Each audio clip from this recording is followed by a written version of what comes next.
BJP सरकार को आसी ओडिया अस्मिता कथा कही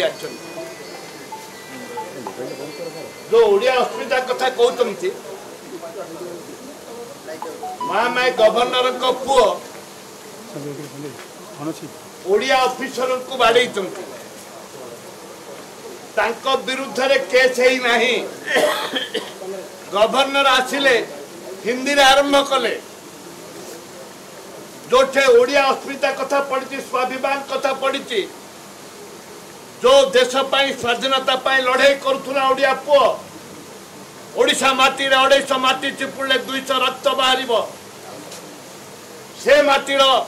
जो मैंने संतान अच्छा आज ओडिया अस्मिता कथा कहू भोट देते आज ओडिया आज पदाघात ओडिशार माननीय मुख्यमंत्री के आम कही महामाई पुओ श्रीजुक्त प्रधान सरकारी कर्मचारी को सरकारी ऑफिसर को जो बाड़े मारी पुओ को गिरफ्त करा जाऊ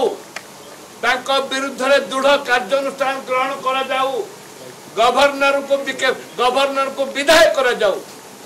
पुओ को जदि गिरफ्त करा न जीव विधानसभा रे गवर्नर कहवाई आम सुजोग दबु ना से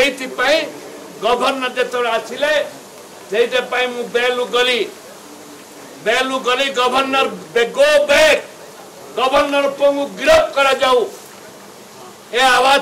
दि ओडिशावासी को अनुरोध करने चाहे ए गवर्नर जो ओडिया मानकर जो स्वाभिमान ओडिया जाति जो अच्छी गर्व गौरव ओडिया जाति जो अस्मिता रही आमर जो अस्मिता रही बंचवा पड़ो जो पर्यंत गवर्नर को गिरफ्त है से पर्यंत आंदोलन जारी रहिबो। हेलो +2 एग्जामिनीज आईएएस ऑफिसर हेबाकु चाहते कि तेबे टीएससी गुरुकुल जोग दियंतु +3 टीचिंग सह बाजीराव आईएएस एकेडमी द्वारा कोचिंग पांतु कॉल 9438782020।